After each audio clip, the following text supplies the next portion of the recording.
Hello everyone, welcome back to another episode of r/slash Tales from Tech Support. In today's episode, why can't I do this? Because I said so. Big Boss and the almost new laptop. You need Wi-Fi to connect to the server, and a Wi-Fi dongle isn't a USB storage device, honest. Before we get started, make sure to subscribe so you will never miss a video. So let's get started. Why can't I do this? Because I said so. So I work in the medical IT industry for fairly sized hospital. For the most part, one actually really like my job except for the handful of troublemaker users that pop up time to time. But today I had a problem that came and that was particularly juicy. Now let's call the user Edgar. Edgar is a generally nice person to talk to and a fairly smart person at that. The only problem is Edgar thinks their knowledge professionally extends into fields they don't know much about. For example, they will argue with me about how certain things like sending patient info via scanned documents through software is literal faxing. So I get a ticket from Edgar stating that they want their screen to not time out as quick as it currently does, and have the fix applied to all of the PCs in their department. Well, even I could make some snips and changes in the registry to make this happen. It would get wiped out by the group policy in place within at least 24 hours, and on top of that, not only is the amount of time requested that the timeout occur is well beyond those that could be susceptible to creating a security risk, it also can and could potentially violate HIPAA. Now, as a little preface to this issue, I would like to add I have been asked to do this before for several people, and have explained this without issue. Edgar, on the other hand, is different, because I simply mentioned the fact that it could be done via registry edits. They were insistent that it needed to be done, despite the fact it violates security protocol and violates the HIPAA agreement. I tell Edgar that I am simply not comfortable with performing this fix for this issue, as the repercussions for doing this can result in termination for myself. Edgar doesn't care. Edgar wants the timeout to be longer because it takes too long to log in and is affecting patient care. Now Edgar doesn't work in the OR or the emergency room. I have no justification for the support group that sets group policy in place to make this a reality for them. Edgar still insists. I explain to them I am not comfortable with doing this, and I have been asked to do this before and have declined. It's a security and HIPAA violation. Edgar states that I am not professionally trained to make that assumption. This could be true, as I am not a medical professional, but I am a certified network technician. I then have to explain why this creates such a massive security risk to Edgar. I spend over an hour explaining this information to them. Edgar still cannot get over the fact that I even remotely mentioned that it is a possibility that it could be done via registry edits, but again would be wiped out by group policy within 24 hours if done, which I regret letting slip out of my mouth. There's basically no point for me to do this if it could be done. Edgar does not care. They want me to increase the timeout for their screen as if it was their last wish. Now, like I said earlier, I am not a medical professional, but I do know that patients can be frustrating to deal with, and sometimes there is a sense of urgency when collecting patient information. I am certified network technician and proceed to pull out my Network Plus and Security Plus CompTIA certificates out of my wallet and slide them across the table to show them proof of qualifications. Sadly, I've had to do this a number of times with different users. I explain to them what the certificates mean, and that if they do not feel that I am qualified to perform the task they have asked, I will gladly reassign the ticket to someone they do feel is qualified. Edgar immediately backpedals and says that they are sorry. Let's start over. At this point, the damage had already been done. I'm done talking by now and begin to pack up my equipment into my bag and repeat, if you do not feel that I am qualified to troubleshoot this issue, I will gladly have your ticket reassigned to someone that you feel is. Edgar then exclaims, why can't you increase the timeout? I then reply with, because I said so. I do not normally treat customers this way, but I was at my wit's end with trying to explain to this person why I cannot increase the time out of their computer, much less to the other PCs in the rest of the department. Needless to say, and to wrap up the story, I submitted a complaint to Edgar's manager stating that if they were to treat me this way and call me unprofessional/unqualified, that I would not be willing to assist them with further IT issues. I don't expect respect from my customers, but I do expect common decency. I don't tell them that they are not qualified for their position and expect the same in return. Sorry for the long post, it's been a long day, and I needed to vent to something. Big Boss and the almost new laptop. I had an earlier post about Big Boss in email. I have a few stories about this person, not all are strictly technical, so I'm not sure if they fall within the thread moderator rules. This one is, I'm pretty sure. At this point, Big Boss had rotated out of the department chairperson role, but was still on the faculty and recognized as a high-maintenance user.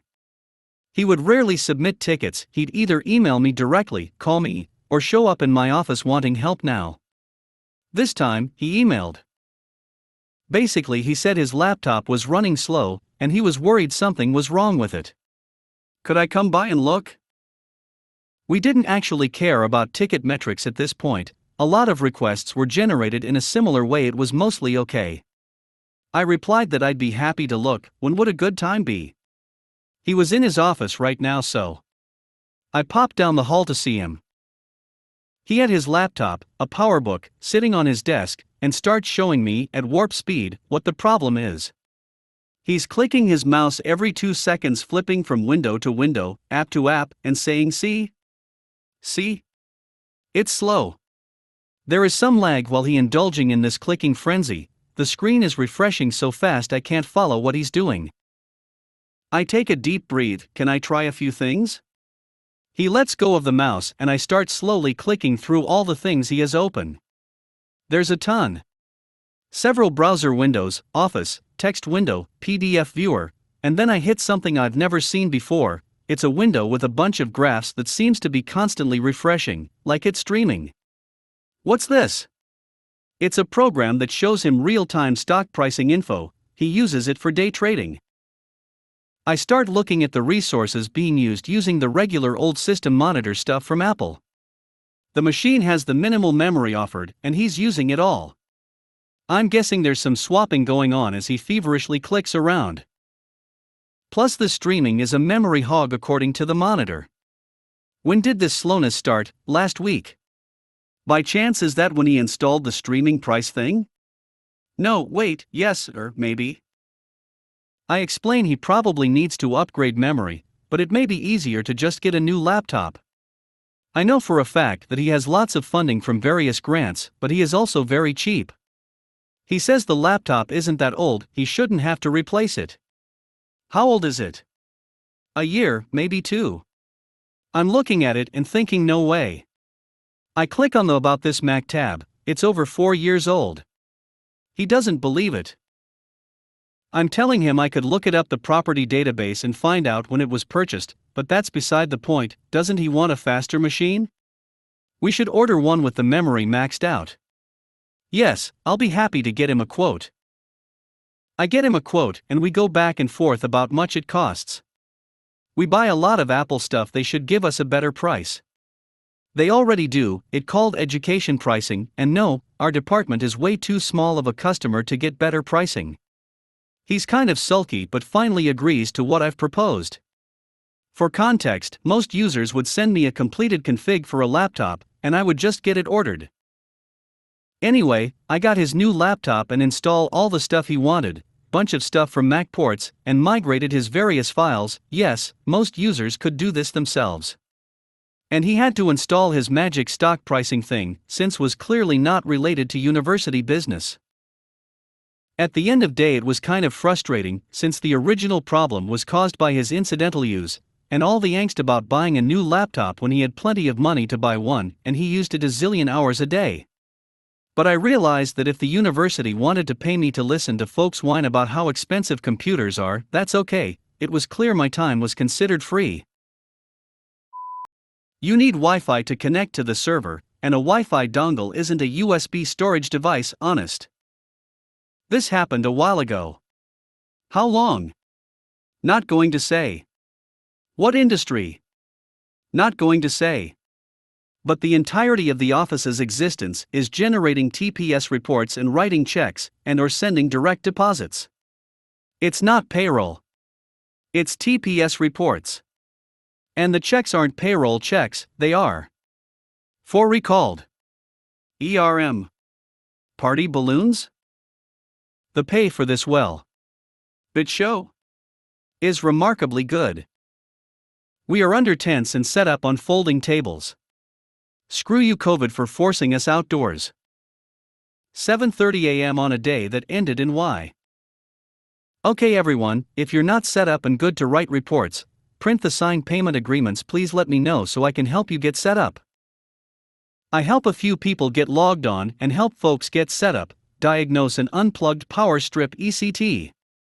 Well, what do you know, I have time to go get a coffee. 8 a.m. rolls around and the first angry customer shows up to get their recalled balloon checks. I get the first irate customer at my desk, and I start to work on his TPS report. Can I get some help? I can't upload my TPS report, Q asks everyone. I know it's intended to be asking me for help.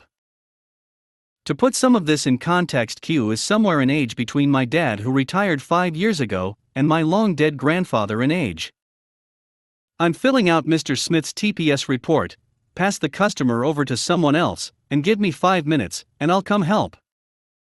So I finish Mr. Smith's TPS report and get up to look at Q's computer.